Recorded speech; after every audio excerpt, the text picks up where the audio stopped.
Bienvenue à toutes et à tous dans cette édition d'information de 19h de Nyata TV et voici les titres. Le ministre Yacouba Ba plaide pour l'adoption de stratégies plus résilientes face aux effets du changement climatique. Le Conseil de sécurité de l'ONU à Bamako pour écouter et évaluer. En Éthiopie, l'ONU suspend ses vols vers le Tigré après une nouvelle frappe aérienne.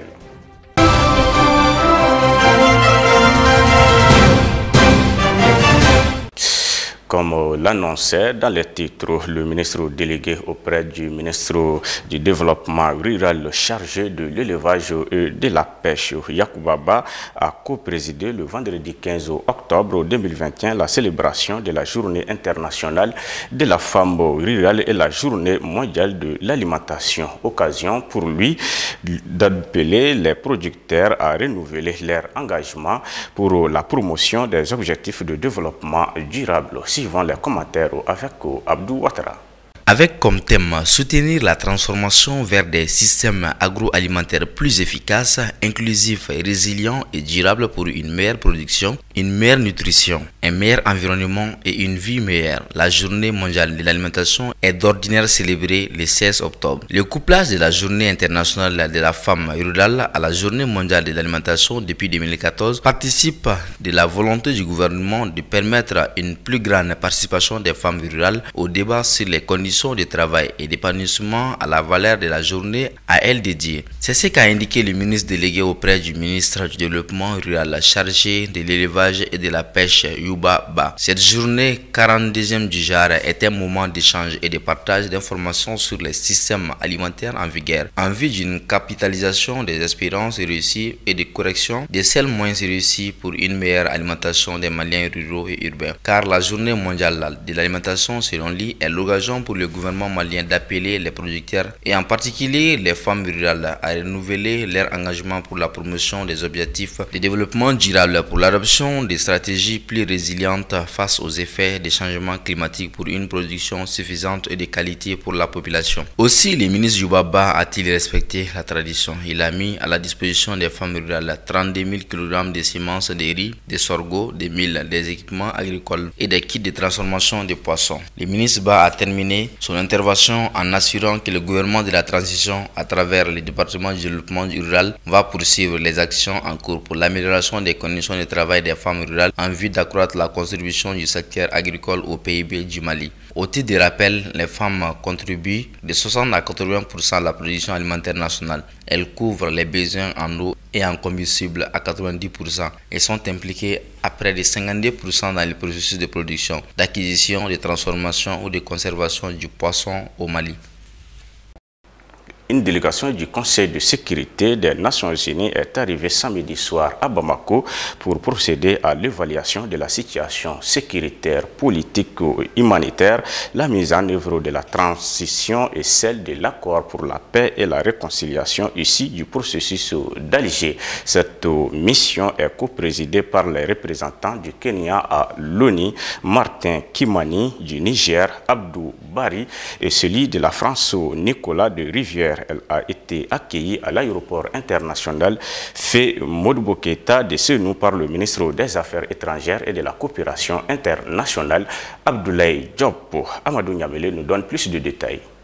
Martin Kimani a confié à la presse que la mission se chargera de comprendre la situation qui se passe dans notre pays. Nous sommes ici pour vous écouter, vous aider dans les efforts sur la voie de la transition, a-t-il indiqué en ajoutant que la délégation est porteuse d'un message sur la tenue des élections, l'application de l'accord pour la paix et la réconciliation et la stabilisation du centre du pays. Le représentant permanent du Kenya, l'ONU, a par ailleurs déclaré que le Conseil de sécurité soutient depuis 10 ans le Mali et continuera de le soutenir coûte que coûte. En outre, Martin Kimani a rappelé que les efforts de la CEDEAO et de l'Union africaine sont aussi importants et complémentaires de ceux du Conseil de sécurité de l'ONU. Il a également indiqué que le Conseil soutient la lutte contre l'extrémisme violent, le terrorisme dans la région qui subit des assauts dans le domaine. Pour Abdou Abari, cette mission est celle de soutien au-delà du Mali à toute la région confrontée à un certain nombre de défis, entre autres sécuritaires avec la lutte contre le terrorisme, le changement climatique, le développement. Selon lui, la délégation discutera avec les autorités maliennes du processus de transition conformément aux décisions prises par la CEDEAO de façon à encourager la transition jusqu'à l'organisation des élections. Aussi, le représentant du Niger au Conseil de sécurité de l'ONU a-t-il signalé que l'évolution du G5 Sahel sera également au menu des échanges. Sur cette question, il s'agit de voir comment apporter plus de soutien à cette force de façon à la rendre plus efficace et plus apte à lutter contre le terrorisme dans la région et asseoir les bases du développement. Quant à Nicolas de Rivière, il dira qu'il s'agit d'une mission de veille sur la mise en œuvre des engagements pris de part et d'autres. Pour lui, la délégation est à Bamako pour voir comment aider les Nations Unies à soutenir le Mali et comment faire en sorte que l'administration puisse être renforcé et mieux travaillé. C'est tout l'enjeu. Nous venons dans une attitude d'ouverture et d'écoute, a précisé le représentant permanent de la France au Conseil de sécurité. Faut-il rappeler que cette mission est la 5e mission du genre. Le chef de la diplomatie malienne reconnaît que le contexte est difficile et différent. La mission permettra alors de procéder à l'évaluation de la situation politique, humanitaire, de la mise en œuvre de l'accord pour la paix et la réconciliation, de la mise en œuvre de la transition et des difficultés. Abdoulaye Diop reste confiant. Selon lui, c'est une opportunité de convaincre le Conseil de sécurité sur les positions du gouvernement et du peuple malien. Nous y trouvons aussi une opportunité pour pouvoir présenter la réalité de la situation au Mali, de présenter les progrès qui sont en train d'être faits par la transition, mais aussi notre vision de ce qu'il faut faire pour terminer cette transition par l'organisation d'élections transparentes et crédibles, a-t-il souligné. Les autorités maliennes ont espoir, a-t-il souhaité, que la délégation du Conseil en partant d'ici ira avec des informations qui leur rapportent beaucoup plus, qu'elle aura un examen beaucoup plus minutieux et mesuré de la situation sur le terrain et que la décision et l'évaluation de la délégation soient basées sur ce qu'elle a vu et discuté avec le gouvernement. Pour le ministre Diop, c'est dans cet état d'esprit que la partie malienne aborde cette mission dans une volonté de coopération, de collaboration, dans les soucis d'arriver à un consensus sur la marche à suivre pour sortir le Mali de cette situation et renforcer la paix et la stabilité. Avec le thème la lutte contre la fraude à l'assurance maladie, outil, rôle et responsabilité des parties prenantes. Le comité syndical de la Caisse nationale d'assurance maladie, avec le soutien de l'UNTEM, a organisé jeudi dernier la 4e édition de la journée Canam, dont l'objectif est de définir les stratégies mises en œuvre pour lutter contre la fraude à l'assurance maladie obligatoire. Suivons les commentaires.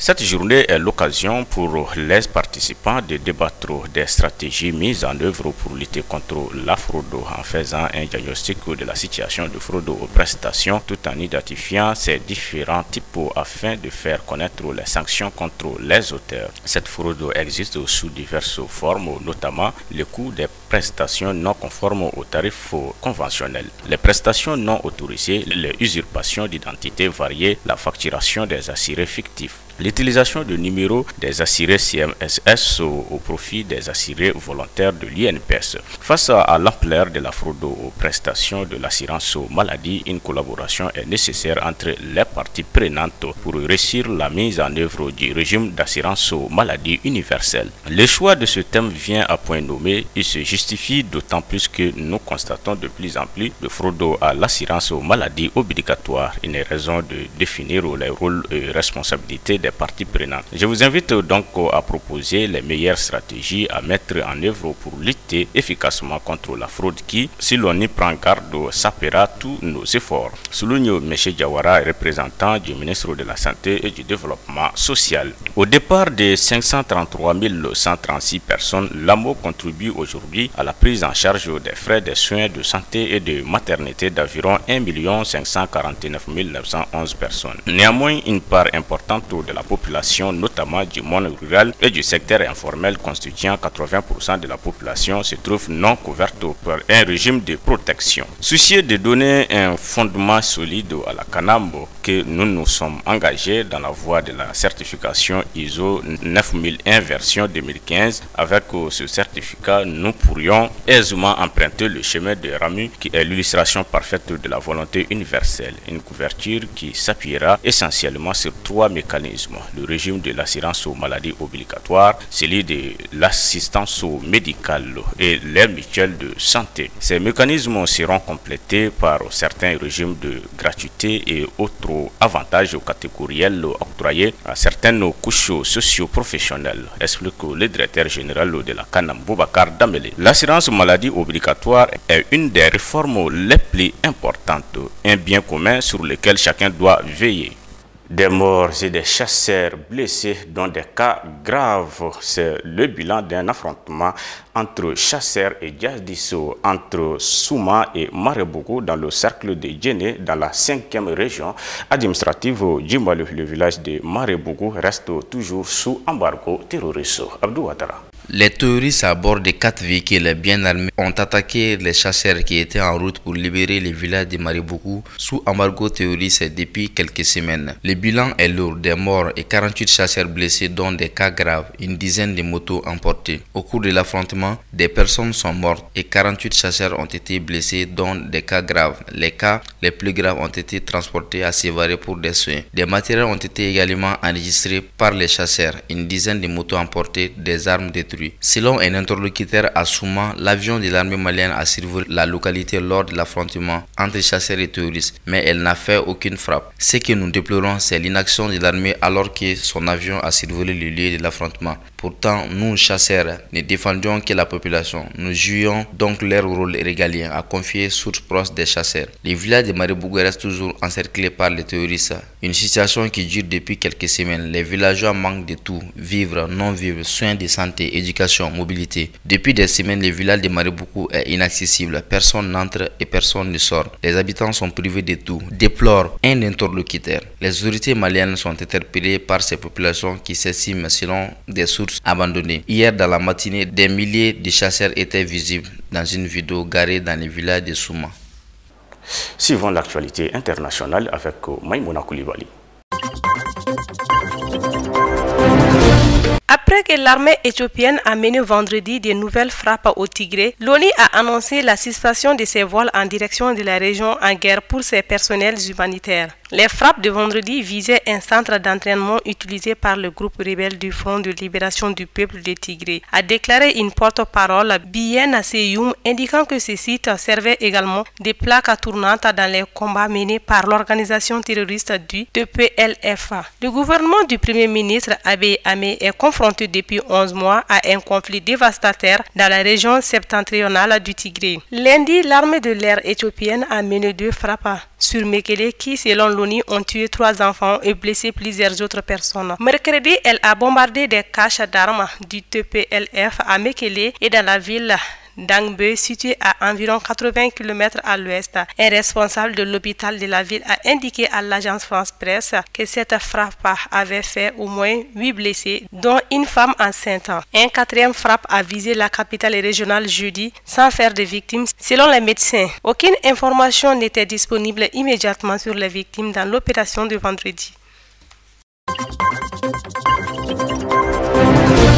En Italie, les procès du dirigeant italien d'extrême droite Matteo Salvini, accusé d'avoir bloqué illégalement en mer 147 migrants en 2019 lorsqu'il était ministre de l'Intérieur, a démarré ce 23 octobre à Palerme, en Sicile. L'audience se déroule alors que 406 migrants sauvés lors de plusieurs opérations au large de la Libye par le navire allemand Sea Watch 3 de l'ONG Sea Watch ont débarqué dans les ports sicilien de Pozzallo, selon l'agence italienne AGI. Les procès s'étaient ouverts le 15 septembre, mais avaient été renvoyés immédiatement. L'audience de samedi devrait être largement procédurale. Le juge Roberto Murgia devant décider de la recevabilité des témoins présentés. Au Cameroun, il y a quasiment un an jour pour jour, le 24 octobre 2020, 7 enfants étaient tués, au moins 13 autres blessés dans l'attaque d'une école à Kumba, dans le sud-ouest du pays. Un procès a eu lieu entre décembre et septembre dernier. 12 personnes ont été jugées par le tribunal militaire de Boya. Parmi les 12 accusés figurent les propriétaires de l'école, son directeur et 5 enseignants. 4 d'entre eux ont été condamnés à mort, reconnus notamment coupables de terrorisme, hospitalité à la patrie, insurrection et meurtre. 4 autres ont écopé de 5 mois de prison. Les 4 derniers accusés ont été acquittés. L'organisation non gouvernementale de défense des droits de l'homme Human Rights dénonce le recours à une juridiction militaire pour juger des civils. Ce procès a été entaché de graves irrégularités de fonds et de vices, des procédures qui ont compromis les droits à une défense adéquate et qui ont porté atteinte à l'indépendance des procédure elle-même. Les avocats de la défense avec qui nous nous sommes entretenus nous ont décrit ces multiples irrégularités, entre autres le fait qu'ils n'ont pas pu contre-interroger les témoins, c'est-à-dire que l'accusation a présenté tous ces éléments de preuve seulement dans des déclarations écrites et sans convoquer les témoins qui auraient pu être interrogés par la défense sur la teneur de leur déclaration. Ceci pose problème car prononcer une condamnation et en plus une condamnation à la peine capitale uniquement ou principalement sur la base des témoignages non vérifiés des témoins absents. En Libye, des milliers de migrants campent toujours devant un centre de haut commissariat aux réfugiés à Tripoli pour échapper aux violences et aux rafles qui les ont visés en ce mois d'octobre. C'est dans ce climat que les Nations Unies ont annoncé la reprise des vols humanitaires depuis la Libye. Après des mois de suspension par les autorités libyennes, un vol de rapatriement a eu lieu cette semaine, mais la situation des migrants reste catastrophique. Quelques jours après une rafle aussi violente qu'inédite les visons dans les quartiers populaires de Gargaresh à Tripoli, la peur règne parmi les migrants. Au début du mois d'octobre, des milliers ont été arrêtés en quelques jours. Craignant pour leur sécurité, les milliers d'autres se sont mis à camper devant un centre d'accueil opéré par le Haut Conseil aux réfugiés. Vendredi 22 octobre, Soudanais, Érythréens et Somaliens en majorité attendaient toujours devant des portes closes, le HCR ayant suspendu l'accueil pour des raisons de sécurité après des incidents devant les centres. Cette semaine, pour la première fois depuis le mois d'août, un vol de rapatriement opéré par l'Organisation internationale pour les migrations, agence de l'ONU, a quitté le sol libyen. À son bord, il y avait 127 migrants gambiens ramenés dans leur pays dans le cadre du plan de retour volontaire de l'agence. Si l'ONU a salué la reprise de ces vols vendredi, elle souligne qu'il ne profite qu'à une minorité. Plus de 1000 réfugiés et demandeurs d'asile vulnérables propriétaires attendent leur tour pour être évacués. Une attente qui se fait dans un contexte chaque jour plus dangereux pour eux. Ceci met fin à cette édition. Merci à vous de l'avoir suivi et bonne suite de programme sur Niata TV.